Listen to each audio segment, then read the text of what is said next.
Assalamualaikum warahmatullahi wabarakatuh, Bapak dan Ibu yang terhormat.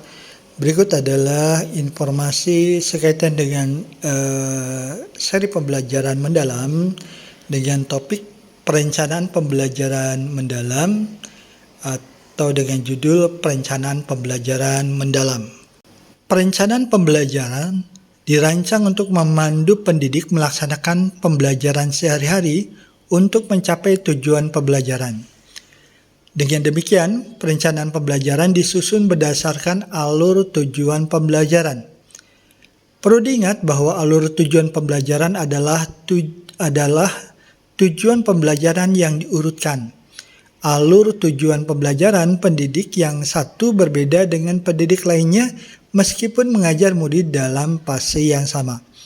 Oleh karena itu, perencanaan pembelajaran yang dibuat masing-masing pendidik pun dapat berbeda-beda. Terlebih lagi karena perencanaan pembelajaran ini dirancang dengan memperhatikan berbagai faktor seperti murid yang berbeda, lingkungan sekolah, ketersediaan sarana dan prasarana pembelajaran, dan lain-lain. Dalam menyusun perencanaan pembelajaran, pendidik diharapkan merancang pembelajaran dengan memperhatikan langkah-langkah seperti berikut. Langkah pertama, identifikasi. Dalam identifikasi ini, pendidik mengidentifikasi kesiapan murid, memahami karakteristik materi pelajaran, dan menentukan dimensi profil lulusan. Langkah kedua yaitu mendesain pembelajaran. Dalam mendesain pembelajaran, pendidik menentukan tujuan pembelajaran, menentukan kerangka pembelajaran yang terdiri atas praktik pedagogis, kemitraan pembelajaran, lingkungan pembelajaran, dan pemanfaatan digital. Langkah ketiga yaitu langkah pengalaman belajar. Pada langkah pengalaman belajar ini, pendidik merancang pembelajaran dengan prinsip berkesadaran, bermakna, dan menggembirakan. Mendeskripsikan pengalaman belajar memahami, mengaplikasi, dan merefleksi. Tahap keempat yaitu asesmen. Pada tahap asesmen ini pendidik merencanakan asesmen pada awal pembelajaran, asesmen pada proses pembelajaran, dan asesmen pada akhir pembelajaran. Pada langkah atau tahap yang pertama yaitu langkah atau tahap identifikasi, pendidik melakukan identifikasi yang meliputi kesiapan murid, karakteristik mata pelajaran, juga dimensi profil lulusan yang akan dicapai melalui pembelajaran. Pemilihan dimensi profil lulusan menjadi penting karena sejalan dengan karakteristik pembelajaran mendalam yang menekankan pada pengembangan kompetensi abad 21 dan pembentukan dimensi profil lulusan. Pendidik dapat memilih dimensi yang relevan dengan tujuan pembelajaran dan karakteristik mata pelajaran yang diajarkan. Dimensi profil lulusan diupayakan terintegrasi dalam proses pembelajaran, bukan sebagai bagian yang terpisah. Pada tahap identifikasi ini, pendidik mengidentifikasi kesiapan murid, memahami karakteristik mata pelajaran, dan menentukan dimensi profil lulusan. Pada kegiatan mengidentifikasi kesiapan murid, pendidik yang pertama melakukan analisis pengetahuan awal. Pendidik atau guru dapat menggunakan pretest, diskusi awal, pertanyaan pemantik, dan lain-lain. Untuk mengetahui pemahaman awal murid terhadap konsep yang akan dipelajari, lalu gunakan hasilnya untuk mengidentifikasi kesenjangan pemahaman yang mungkin muncul dan menjadi hambatan dalam pembelajaran. Yang kedua, observasi dan refleksi. Amati bagaimana murid merespon pertanyaan terbuka, tantangan berpikir kritis, atau tugas eksploratif. Perhatikan tingkat keterlibatan, rasa ingin tahu, dan kemampuan mereka dalam menghubungkan konsep baru dengan pengalaman sebelumnya. Ketiga, inventarisasi gaya belajar dan minat. Gunakan angket atau wawancara singkat untuk mengetahui gaya belajar dan minat murid. Guru dapat menyesuaikan strategi pembelajaran agar lebih relevan dan menarik bagi murid. Yang keempat, analisis keterampilan berpikir tingkat tinggi atau HOTS. Berikan tugas berbasis pemecahan masalah atau proyek kecil untuk melihat seberapa jauh murid dapat mengambil keputusan untuk menemukan solusi dari suatu permasalahan. Identifikasi murid yang membutuhkan pendampingan lebih lanjut. Yang kelima, konteks sosial dan emosional. Perhatikan faktor sosial dan emosional yang dapat mempengaruhi kesiapan belajar, seperti rasa percaya diri, motivasi, atau hambatan psikologis dalam proses pembelajaran. Gunakan pendekatan diferensiasi untuk menyesuaikan strategi pembelajaran dengan kebutuhan individu maupun kelompok. Dengan mengidentifikasi kesiapan murid secara komprehensif, guru dapat menyusun perencanaan pembelajaran mendalam yang lebih efektif, memastikan bahwa setiap peserta didik mendapatkan pengalaman belajar yang bermakna, berkesadaran, dan mengembirakan sesuai dengan potensi mereka yang beragam. Mengidentifikasi karakteristik mata pelajaran pada kegiatan ini, pendidik atau guru mengenali sifat dasar mata pelajaran, apakah menekankan konsep, keterampilan, atau karakter. Menganalisis kompetensi pengetahuan esensial dan aplikatif. Memastikan bahwa tujuan pembelajaran mendorong eksplorasi konsep, bukan sekedar hafalan. Mengidentifikasi keterkaitan setiap mata pelajaran dengan kehidupan nyata agar peserta didik melihat relevansi pembelajaran. Mengidentifikasi potensi mata pelajaran terhadap pencapaian 8 dimensi profil lulusan. Memilih strategi pembelajaran yang mendorong murid merancang proyek, melakukan penelitian, atau menyelesaikan tantangan berbasis data sesuai mata pelajaran. Pada langkah menentukan dimensi profil lulusan, pendidik atau guru menentukan dimensi profil lulusan berdasarkan hasil identifikasi mata pelajaran. Menerapkan prinsip pembelajaran mendalam yaitu bermakna, berkesadaran, dan menggembirakan untuk mencapai dimensi profil lulusan. Pilih dimensi yang relevan dengan tujuan pembelajaran dan karakteristik mata pelajaran yang diajarkan. Langkah kedua dalam merencanakan pembelajaran adalah menyiapkan atau menyusun atau merumuskan desain pembelajaran. Desain pembelajaran dengan menentukan tujuan pembelajaran yang dirumuskan dengan mencakup kompetensi dan konten dalam ruang lingkup materi secara operasional, menggunakan kompetensi yang mendorong murid untuk berpikir secara lebih mendalam. Dalam praktik pedagogis, pendidik dapat memilih strategi kontekstual dan lain-lain yang dirancang untuk menciptakan pengalaman belajar yang aktif, mendalam, dan relevan dengan kehidupan nyata. Pembelajaran mendalam juga dapat diperkuat melalui kemitraan, baik antara mata pelajaran, antar kelas, hingga melibatkan pihak luar seperti komunitas atau dunia industri, sehingga murid belajar dalam konteks sosial yang nyata. Lingkungan pembelajaran dirancang untuk membentuk budaya belajar yang aman, inklusif, dan merdeka, baik di ruang fisik maupun virtual. Hal ini menciptakan iklim yang memungkinkan murid bebas mengeksplorasi gagasan, berdiskusi, dan menyampaikan pendapat. Selain itu, pemanfaatan teknologi digital menjadi unsur pendukung yang bersifat opsional dan strategis karena dapat meningkatkan interaktivitas, kolaborasi, dan kontekstualitas pembelajaran melalui berbagai platform digital. Semua komponen ini menyatu untuk membentuk pembelajaran yang tidak hanya menyampaikan pengetahuan, tetapi juga menghidupkan pemahaman yang mendalam, bermakna, dan berdampak bagi murid. Dalam menyusun perencanaan pembelajaran, pendidik menerapkan prinsip berkesadaran, bermakna, dan menggembirakan. Prinsip berkesadaran diwujudkan dengan melibatkan murid secara aktif dalam memahami tujuan pembelajaran, memotivasi mereka untuk mengatur strategi belajar, dan merefleksikan proses belajar yang dijalani. Pembelajaran bermakna dicapai dengan mengaitkan materi dengan konteks kehidupan nyata, sehingga murid dapat mengkonstruksi pengetahuan baru berdasarkan pengalaman dan pemahaman sebelumnya. Sementara itu, pembelajaran menggembirakan diciptakan melalui suasana yang positif, inklusif, dan menyenangkan dengan metode yang interaktif serta penggunaan media yang menarik sehingga murid merasa dihargai, terhubung secara emosional, menantang, dan termotivasi untuk belajar.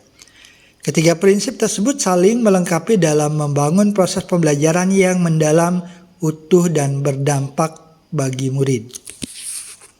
Pada langkah kedua desain pembelajaran, pendidik atau guru menentukan tujuan pembelajaran, menentukan kerangka pembelajaran mulai dari praktik pedagogis, kemitraan pembelajaran, lingkungan pembelajaran, dan pemanfaatan digital. Langkah pertama dalam mendesain pembelajaran yaitu menentukan tujuan pembelajaran. Tujuan pembelajaran diturunkan dari capaian pembelajaran.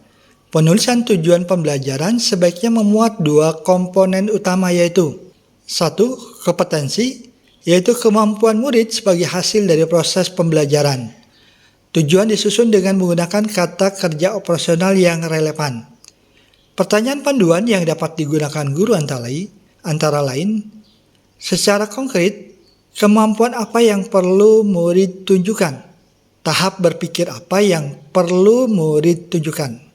2. Konten pada lingkup materi berupa pengetahuan esensial dan pengetahuan aplikatif yang perlu dipahami pada akhir satu unit pembelajaran.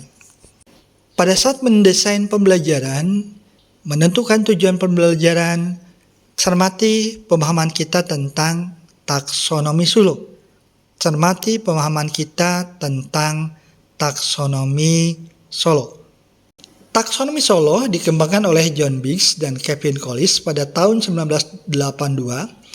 Taksonomi ini membantu guru untuk menilai kualitas hasil belajar peserta didik berdasarkan tingkat pemahaman mereka terhadap suatu topik. Taksonomi Solo mengklasifikasikan hasil belajar ke dalam 5 tingkat hierarki, mulai dari pemahaman yang dangkal hingga yang lebih mendalam, yaitu 1. Prastruktural atau tidak memahami materi. 2. Unistruktural, memahami satu aspek. 3. Multistruktural, memahami beberapa aspek tanpa menghubungkan. 4. Relasional, menghubungkan berbagai aspek secara kohesif. Dan 5. Berpikir abstrak yang mendalam, yaitu menerapkan pemahaman dalam konteks yang baru. Berkaitan dengan taksonomi Solo ini, pada tingkatan unistruktural, siswa hanya fokus pada satu aspek yang relevan dari topik. Dengan menggunakan kata kerja di situ menghafal, mengidentifikasi, mengenali, menghitung, mendefinisikan, menggambar, menemukan, memberi label, mencocokkan, menyebutkan, mengutip, mengingat, membacakan, mengurutkan, memberitahu, menulis, dan meniru. Pada tingkatan multistruktural, siswa mengidentifikasi beberapa aspek yang relevan, tetapi tidak melihat hubungan di antara mereka. Kata kerjanya yaitu klasifikasikan, jelaskan, daftar, laporkan, diskusikan, ilustrasikan, pilih, ceritakan, hitung, urutkan, buat garis besar, pisahkan. Pada tingkatan relasional, siswa mengintegrasikan beberapa aspek yang relevan dan memahami bagaimana berhubungan. Kata kerja yang digunakan diantaranya menerapkan, memadukan, menganalisis, menjelaskan, memprediksi, menyimpulkan, meringkas atau ringkasan, meninjau, mendebat, mentransfer, membuat rencana, mencirikan, membandingkan, mengkontraskan, membedakan, mengatur, memperdebatkan, membuat kasus, menyusun, meninjau dan menulis ulang, memeriksa, menerjemahkan, memparafrasekan, dan memecahkan masalah. Pada tingkatan atau tahap abstrak meluas, siswa menggeneralisasi pemahaman relasional ke situasi baru dan memikirkan implikasi yang lebih luas. Kata kerjanya berteori, berhipotesis, menggeneralisasi, merefleksikan, menghasilkan, menciptakan, menyusun, menemukan, mengawali, membuktikan dengan prinsip dasar, membuat kasus orisinal, memecahkan dengan prinsip dasar. Bapak dan Ibu, berikut adalah pembelajaran mendalam dalam taksonomi pembelajaran pada ranah kognitif. Eh, Ketika di taksonomi Solo itu ada tingkatan prastruktural, itu deskripsinya sama dengan belum memahami. Kemudian pada taksonomi Bloom yang pada taksonomi Bloom yang disempurnakan oleh Anderson dan Cuttrell, pada tahap mengingat ini sejajar dengan tingkatan unistruktural pada taksonomi Solo dan memahami pada pengalaman pembelajaran mendalam dengan deskripsi mengingat kembali. Level memahami pada taksonomi Bloom ini sejajar dengan level multistruktural pada taksonomi Solo, kemudian sejajar dengan memahami pada pengalaman pembelajaran mendalam dengan deskripsi memiliki banyak ide. Pada tahapan menganalisis atau menerapkan dan menganalisis pada taksonomi Bloom ini sejajar dengan relasional pada taksonomi Solo dan mengaplikasi pada pengalaman pembelajaran mendalam dengan deskripsi menghubungkan ide-ide. Level mengevaluasi dan mencipta pada taksonomi Bloom ini sejajar dengan berpikir abstrak yang mendalam pada level taksonomi Solo dan sejajar dengan merefleksi pada pengalaman pembelajaran mendalam dengan deskripsi memperluas dan menerapkan ide. Taksonomi Bloom berfokus pada tujuan pembelajaran yang mengklasifikasikan proses kognitif, sedangkan taksonomi Solo berfokus pada kualitas pemahaman siswa. Taksonomi Bloom yang dikembangkan oleh Benjamin Bloom adalah kerangka kerja yang mengklasifikasikan tujuan pembelajaran ke dalam tingkatan hierarkis. Awalnya taksonomi ini dibagi menjadi 3 domain, yaitu kognitif, afektif, dan psikomotor. Namun taksonomi Bloom yang direvisi lebih fokus pada domain kognitif dengan 6 tingkatan: mengingat, memahami, menerapkan, menganalisis, mengevaluasi, dan mencipta. Taksonomi Bloom sangat berguna untuk merancang kurikulum dan asesmen yang terstruktur, memastikan bahwa pembelajaran mencakup berbagai tingkat pemikiran dari yang paling dasar hingga yang paling kompleks. Taksonomi Solo oleh John Babbage dan Kevin Collis mengukur kualitas pemahaman siswa terhadap suatu topik. Taksonomi ini tidak berfokus pada suatu tujuan, melainkan pada hasil yang dapat diamati dari pembelajaran. Taksonomi Solo sangat berguna untuk menilai kemajuan belajar siswa dan memberikan umpan balik yang terperinci. Dengan taksonomi ini, guru dapat melihat apakah siswa hanya menghafal fakta atau benar-benar memahami topik secara mendalam. Penggunaan bersama dalam pembelajaran mendalam atau deep learning, kedua taksonomi ini saling melengkapi. Taksonomi Bloom dapat digunakan untuk merancang tugas dan aktivitas yang menantang siswa di berbagai tingkatan kognitif. Misalnya tugas menciptakan. Penilaian menggunakan Solo akan melihat apakah produk siswa menunjukkan pemahaman relasional atau diperluas abstrak. Contoh penerapannya, tujuan pembelajaran Bloom, siswa mampu menganalisis dampak perubahan iklim terhadap ekosistem laut dan menciptakan solusi inovatif. Penilaian hasil Solo, setelah mengerjakan proyek, guru menggunakan taksonomi Solo untuk menilai pemahaman siswa. Siswa dengan pemahaman unistruktural mungkin hanya menyebutkan satu dampak. Siswa dengan pemahaman multistruktural mungkin mendaftar beberapa dampak tanpa menghubungkannya. Siswa dengan pemahaman relasional akan mengintegrasikan berbagai dampak dan menunjukkan bagaimana mereka saling mempengaruhi. Siswa dengan pemahaman diperluas abstrak tidak hanya mengintegrasikan dampak, tetapi juga mengusulkan solusi yang dapat diterapkan di luar konteks yang dipelajari. Taksonomi Bloom membantu merancang proses pembelajaran yang komprehensif, sementara taksonomi Solo membantu menilai kedalaman pemahaman yang dicapai, menjadikannya kombinasi yang kuat untuk mendukung pembelajaran mendalam. Tahapan kedua pada kegiatan merancang pembelajaran mendesain pembelajaran, yaitu setelah merumuskan tujuan, yaitu menentukan kerangka pembelajaran. Kerangka yang berisi informasi tentang praktek pedagogisnya, kemitraan pembelajaran, lingkungan pembelajaran, dan pemanfaatan digital. Desain pembelajaran ini menentukan kerangka pembelajaran yang berisi 4 hal tadi.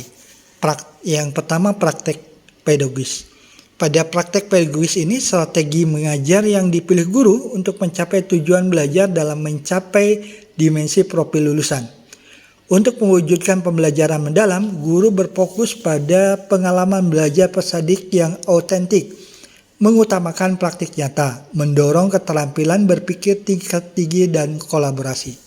Pada kemitraan pembelajaran membentuk hubungan yang dinamis antara guru, peserta didik, orang tua, komunitas, dan mitra profesional. Pendekatan ini memindahkan kontrol pembelajaran dari guru saja menjadi kolaborasi bersama. Berkaitan dengan lingkungan pembelajaran menekankan integrasi antara ruang fisik, ruang virtual, dan budaya belajar untuk mendukung pembelajaran mendalam.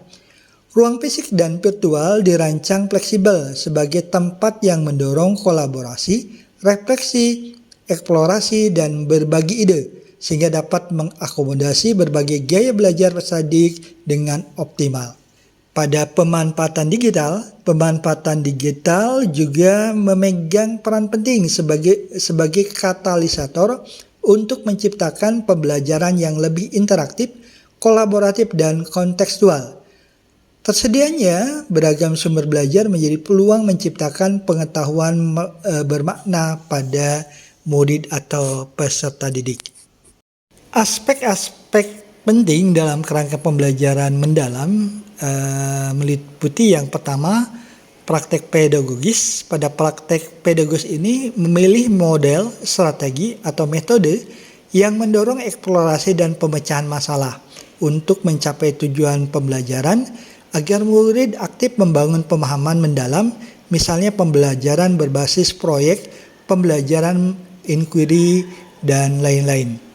Pada tahap kemitraan pembelajaran, yaitu melibatkan berbagai pihak seperti guru, lintas mata pelajaran, orang tua, industri, atau komunitas untuk memperkaya pengalaman belajar. Kolaborasi ini dapat dilakukan melalui diskusi, mentoring, atau kunjungan lapangan. Pada tahap lingkungan pembelajaran, yaitu menciptakan ruang belajar yang mendukung eksplorasi dan kolaborasi baik dalam bentuk fisik, yaitu kelas interaktif, laboratorium, ruang kreatif, maupun virtual seperti forum diskusi atau platform LMS. Pada pemanfaatan digital, yaitu menggunakan teknologi seperti e-learning, simulasi,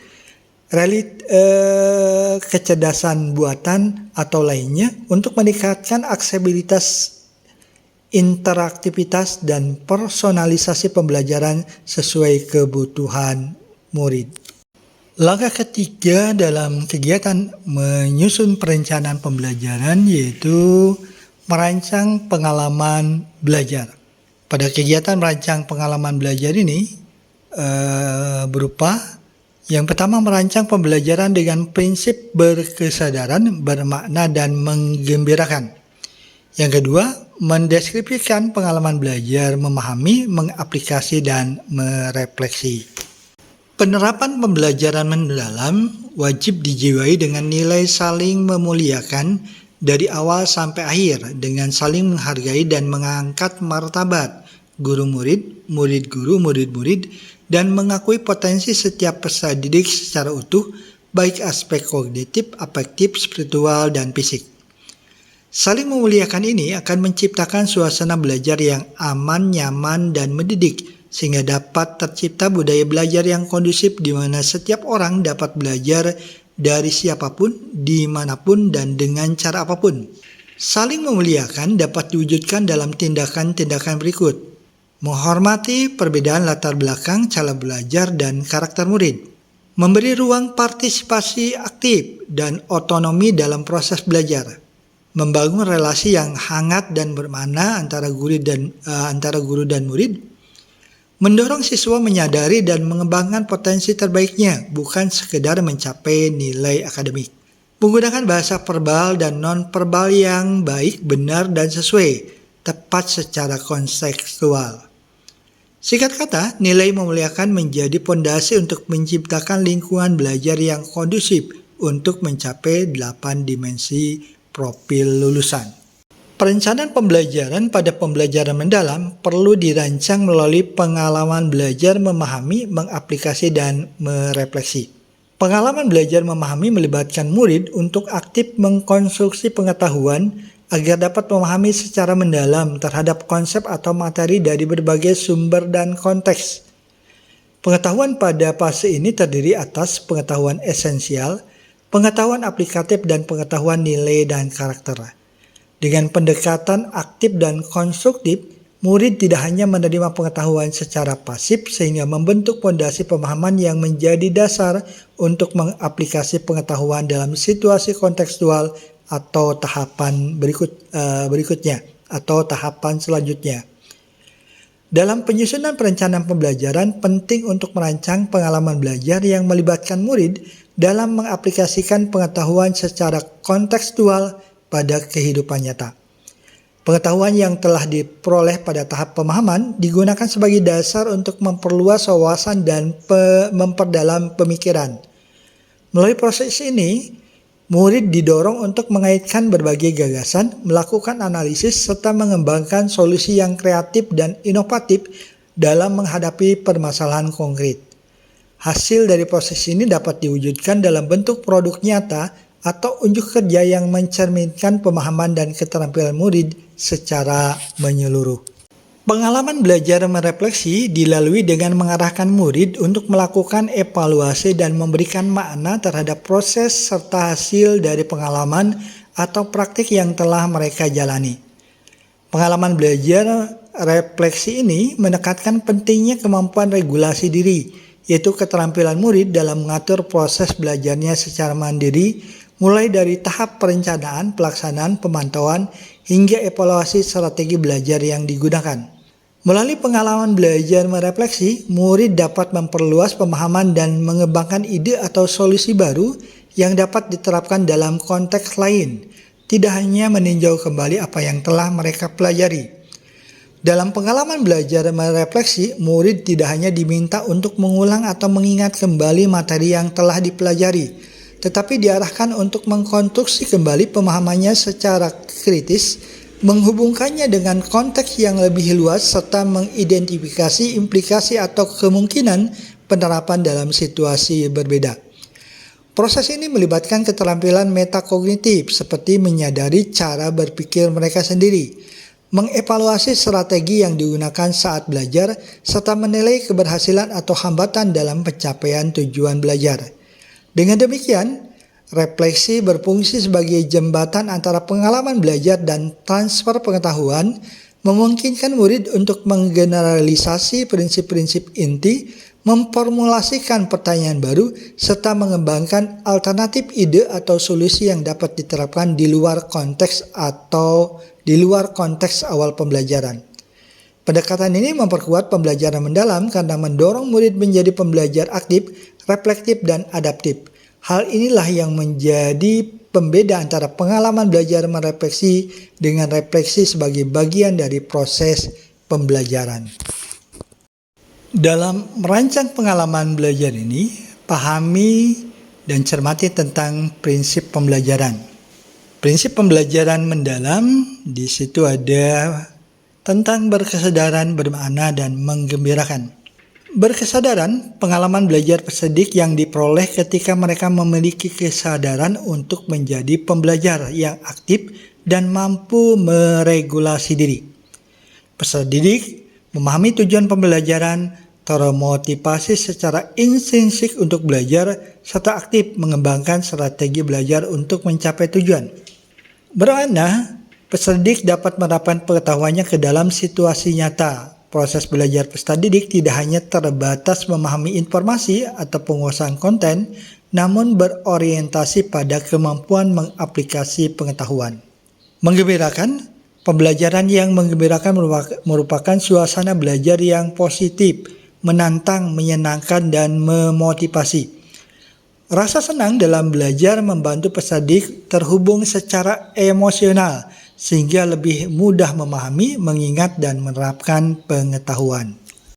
Pada prinsip berkesadaran, cermati, perhatikan kenyamanan peserta didik dalam belajar.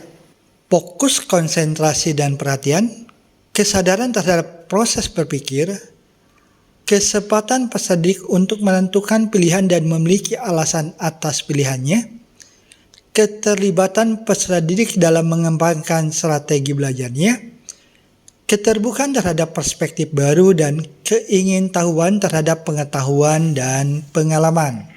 Berkaitan dengan prinsip bermakna, pembelajaran adalah pembelajaran yang kontekstual dan atau relevan dengan kehidupan nyata.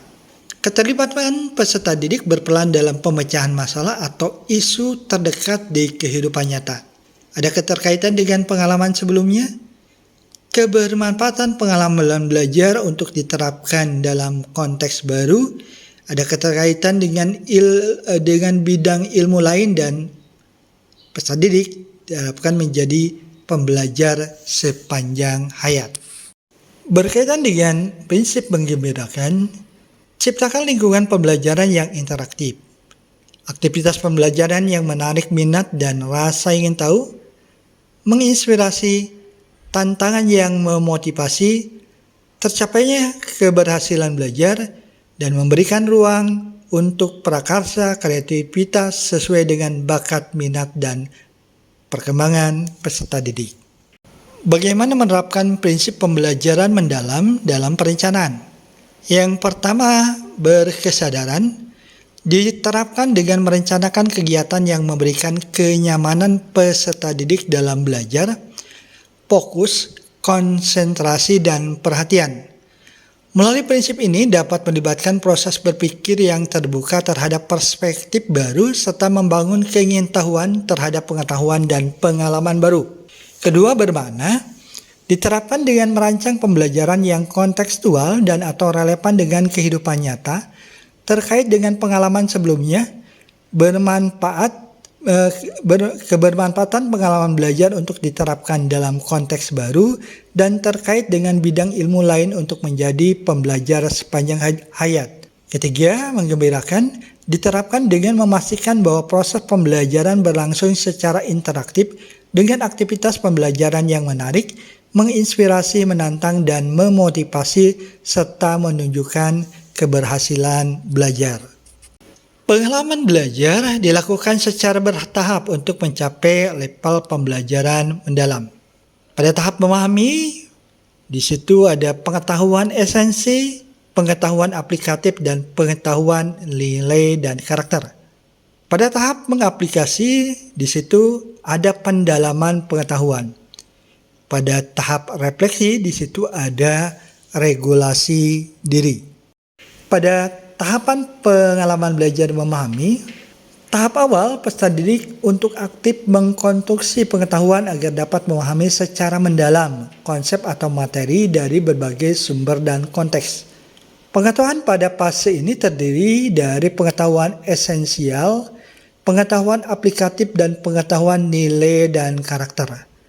Dengan pendekatan aktif dan konstruktif, peserta didik tidak hanya menerima pengetahuan secara pasif, sehingga membentuk fondasi pemahaman yang menjadi dasar untuk mengaplikasi pengetahuan dalam situasi kontekstual atau tahapan selanjutnya.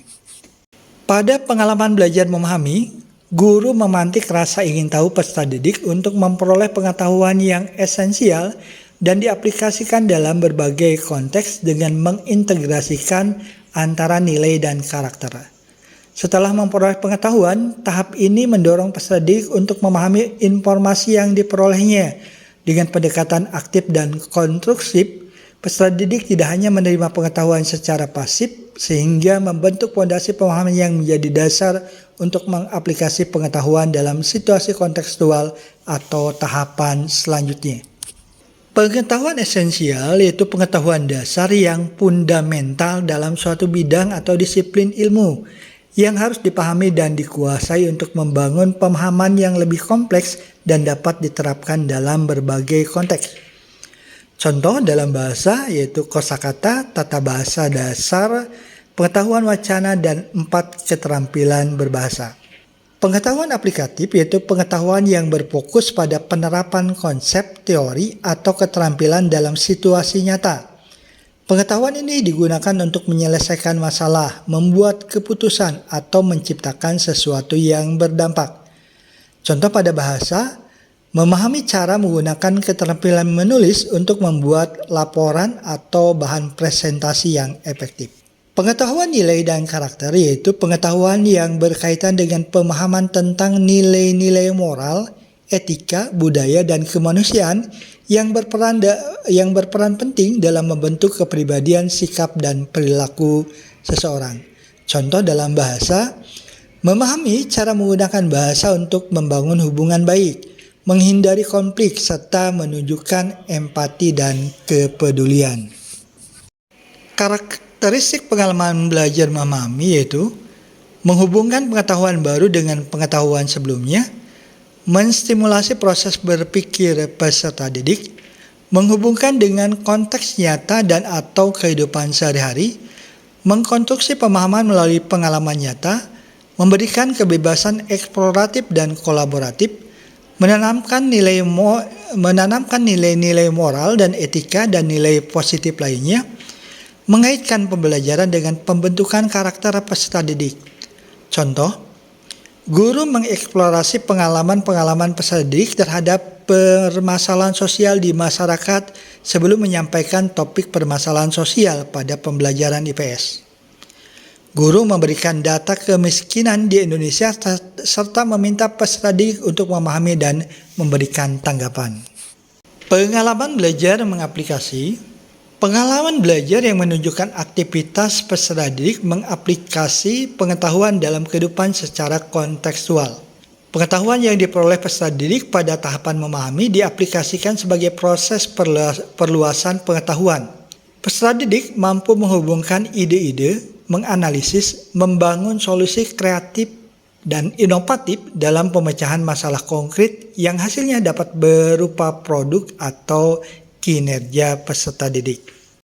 Pada pengalaman belajar mengaplikasi, peserta didik melakukan praktik pemecahan masalah atau isu yang kontekstual dan memberikan pengalaman nyata peserta didik.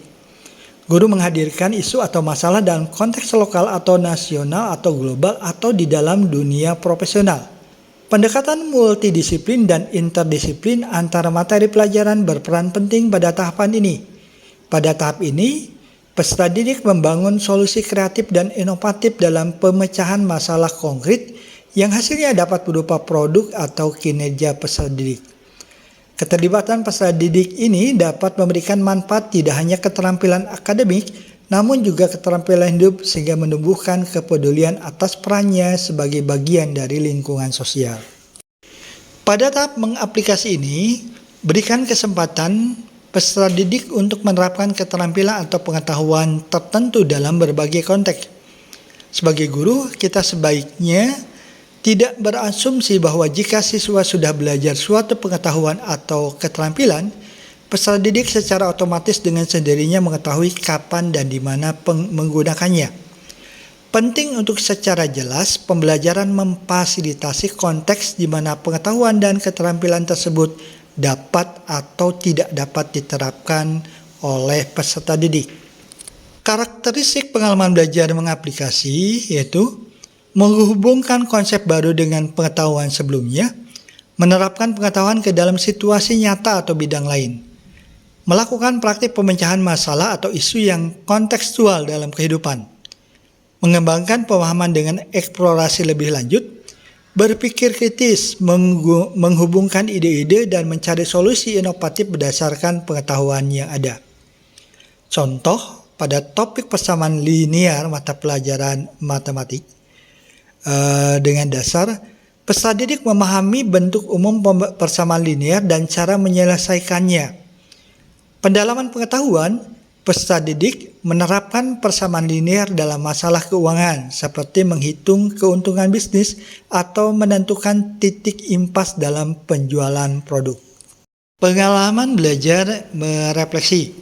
Pada proses ini, di mana peserta didik mengevaluasi dan memaknai proses serta hasil dari tindakan atau praktik nyata yang telah mereka lakukan.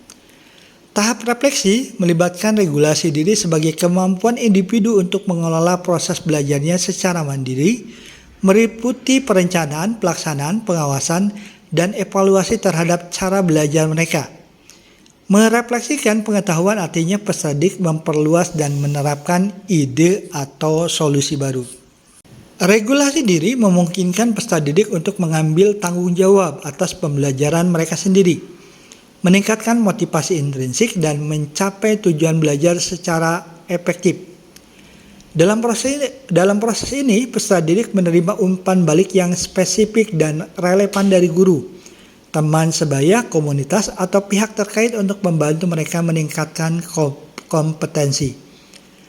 Refleksi dilakukan secara personal untuk mengembangkan diri dan secara kontekstual untuk memahami kontribusi dan peran mereka dalam lingkungan sosial. Dengan refleksi yang efektif, peserta didik tidak hanya menyadari keberhasilan dan kekurangannya, tetapi juga mampu merumuskan langkah-langkah konkret untuk perbaikan di masa depan, sehingga pembelajaran menjadi lebih bermakna dan berkelanjutan. Karakteristik pengalaman belajar merefleksi yaitu memotivasi diri sendiri untuk terus belajar bagaimana cara belajar, refleksi terhadap pencapaian tujuan pembelajaran atau evaluasi diri, menerapkan strategi berpikir, memiliki kemampuan metakognisi yaitu meregulasi diri dalam pembelajaran dan meregulasi emosi dalam pembelajaran. Contoh, menyampaikan motivasi belajar sesuai pengalaman yang diperoleh. Penilaian diri sendiri terhadap pencapaian tujuan pembelajaran. Peserta didik dapat membuat ringkasan materi yang dipahami untuk menguji pemahaman mereka sendiri. Pertanyaan pada tahap refleksi dapat mendorong peserta didik untuk berpikir kritis terhadap dirinya dan proses belajarnya, sehingga peserta didik dapat mengevaluasi kebermanfaatan dari ide yang telah diberikan, menganalisis keberhasilan atau tantangan dari proyek atau produknya yang sudah dihasilkan, merancang strategi yang akan dilakukan untuk lebih berperan atau mengembangkan diri selanjutnya. Cara menerapkannya, gunakan jurnal refleksi. Minta siswa untuk menulis tentang apa yang mereka pelajari hari ini, bagaimana mereka dapat menerapkan konsep tersebut di luar kelas, apa pertanyaan atau kebingungan yang mereka miliki. Gunakan rubrik penilaian diri. Siswa menilai seberapa jauh mereka memahami konsep dengan menjawab pertanyaan seperti, apakah saya bisa menjelaskan konsep ini dengan kata-kata saya sendiri? Apakah saya bisa memberikan contoh nyata yang relevan? Apakah saya bisa menerapkan konsep ini dalam situasi lain? Lakukan diskusi kelas tentang proses belajar. Guru bisa membantu diskusi reflektif dengan bertanya, apa tantangan terbesar yang kalian hadapi dalam memahami konsep ini? Bagaimana cara terbaik untuk memperdalam pemahaman kita bersama? Pengalaman belajar peserta didik, mengamati, mengaplikasi, dan merefleksi dapat terjadi pada aspek pengetahuan, keterampilan, dan sikap. Berikut contoh penerapannya. Contoh aspek pengetahuan. Pengalaman belajar memahami. Contoh pengalaman belajar pada topik fotosintesis. Peserta didik menjelaskan beberapa elemen yang terlibat dalam fotosintesis, namun tidak dapat mengaitkan antara proses fotosintesis. Pengalaman belajar mengaplikasi. Contoh pengalaman belajar pada topik fotosintesis. Peserta didik menerapkan proses fotosintesis dan keterkaitannya dengan isu ketersediaan tanaman pangan. Pengalaman belajar merefleksi, contoh pengalaman belajar pada topik fotosintesisnya, peserta didik mengaitkan fotosintesis dalam konteks yang lebih luas dan menyadari perannya terhadap isu nyata seperti ketersediaan pangan, perubahan iklim, dan sebagainya. Contoh aspek keterampilan dan sikap. Pengalaman belajar, memahami, mengaplikasi, merefleksi pada contoh sikap. Sikap dan perilaku dalam pembelajaran yang menunjukkan bagaimana peserta didik menerima, merespon, menghargai, mengorganisasi, dan menginternalisasi nilai-nilai dalam kehidupan mereka. Contoh, guru memfasilitasi diskusi tentang isu sosial dan meminta peserta didik untuk menuliskan refleksi tentang sikap mereka. Untuk aspek keterampilan fisik, koordinasi gerakan atau tindakan nyata dalam pembelajaran yang melibatkan aktivitas motorik seperti tindakan fisik dan praktik langsung. Contoh, peserta didik mempraktikkan keterampilan dalam situasi yang menyerupai dunia nyata, seperti simulasi jual beli di pasar atau simulasi debat. Langkah selanjutnya pada perencanaan pembelajaran atau merencanakan pembelajaran adalah merencanakan asesmen. Baik asesmen pada awal pembelajaran, asesmen pada proses pembelajaran, maupun asesmen pada akhir pembelajaran. Dalam kerangka perencanaan pembelajaran mendalam, asesmen merupakan bagian yang tidak terpisahkan dari proses pembelajaran. Asesmen dirancang bukan hanya untuk mengukur hasil belajar di akhir, tetapi juga untuk mendukung proses belajar itu sendiri. Dalam hal ini, asesmen berfungsi secara formatif dan sumatif. Asesmen formatif dilakukan di awal dan selama proses pembelajaran untuk memberikan umpan balik yang bermakna pada pendidik dan murid sehingga pembelajaran dapat disesuaikan dan pemahaman murid dapat diperbaiki secara berkelanjutan. Sementara itu, asesmen sumatif dilakukan untuk mengevaluasi pencapaian tujuan pembelajaran secara keseluruhan. Asesmen dalam pembelajaran mendalam juga menekankan pada keautentikan, yaitu menggunakan tugas dan konteks yang relevan dengan kehidupan nyata murid, serta mengumpulkan beragam bukti belajar seperti produk, performa, diskusi, dan refleksi. Dengan pendekatan ini, asesmen menjadi alat pengarah yang membantu pendidik memahami perkembangan kompetensi murid secara menyeluruh dan mendalam, serta mendorong proses pembelajaran yang berpusat pada murid dan berorientasi pada pemaknaan, bukan sekedar pencapaian nilai akhir. Asesmen pembelajaran, di situ ada asesmen pada awal pembelajaran. Ini perlu direncanakan untuk mendapatkan bukti kesiapan belajar secara emosional dan mental, pengetahuan awal dan kebutuhan belajar murid, yaitu tuntutan capaian pembelajaran dalam kurikulum, tingkat pemenuhan prasyarat dari capaian pembelajaran, dan minat atau keinginan. Metode yang digunakan bisa analisis pencapaian CP sebelumnya, pretest, diskusi awal, kuesioner, dan lain-lain. Yang kedua, asesmen selama proses pembelajaran. Direncanakan untuk memantau perkembangan belajar murid, memberikan umpan balik untuk perbaikan kontinu, baik dari guru ke murid maupun dari murid ke guru, melalui beragam teknik antara lain, observasi, refleksi, diskusi, kuis, atau jurnal pembelajaran. Yang ketiga, asesmen hasil pembelajaran. Direncanakan untuk mengukur pencapaian kompetensi sebagai bukti keberhasilan pembelajaran dengan beragam cara, antara lain tes, portofolio, proyek, presentasi, dan lain-lain. Asesmen harus dipastikan selaras dengan tujuan pembelajaran dan pengalaman belajar yang didesain. Proses penyusunan pembelajaran dimulai dari menganalisis capaian pembelajaran, menyusun tujuan pembelajaran dan alurnya, kemudian merencanakan pembelajaran dan asesmen. Dengan catatan, proses perencanaan kegiatan pembelajaran ini diperuntukkan bagi pendidik yang akan merencanakan pembelajaran secara mandiri. Saat menyusun perencanaan pembelajaran dengan pendekatan pembelajaran mendalam, pendidik bisa juga mempertimbangkan kegiatan pembelajaran dengan interdisipliner sebagai bagian dari strategi pembelajaran. Kegiatan ini bisa dilakukan melalui proyek, juga dapat diwujudkan melalui berbagai model yang mendorong keterhubungan antar disiplin ilmu dan keterlibatan aktif murid, seperti pendekatan STEM, pembelajaran berbasis inquiry, pembelajaran berbasis masalah, atau eksplorasi kontekstual lainnya. Melalui integrasi ini, murid dilatih untuk melihat keterkaitan antara konsep-konsep dari berbagai pengetahuan dan menggunakannya untuk memahami serta menyelesaikan persoalan nyata secara lebih menyeluruh. Pendekatan interdisipliner memperkuat pembelajaran mendalam karena mendorong murid tidak hanya menguasai materi secara terpisah, tetapi mampu mengintegrasikan dan menerapkannya secara kritis, kreatif, dan reflektif dalam berbagai situasi kehidupan.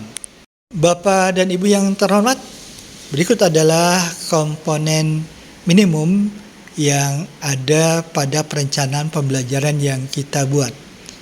Yang pertama adalah identifikasi. Pada identifikasi ini ada dimensi profil lulusan. Pilih dimensi profil lulusan yang akan dicapai dalam pembelajaran yang kita rancang.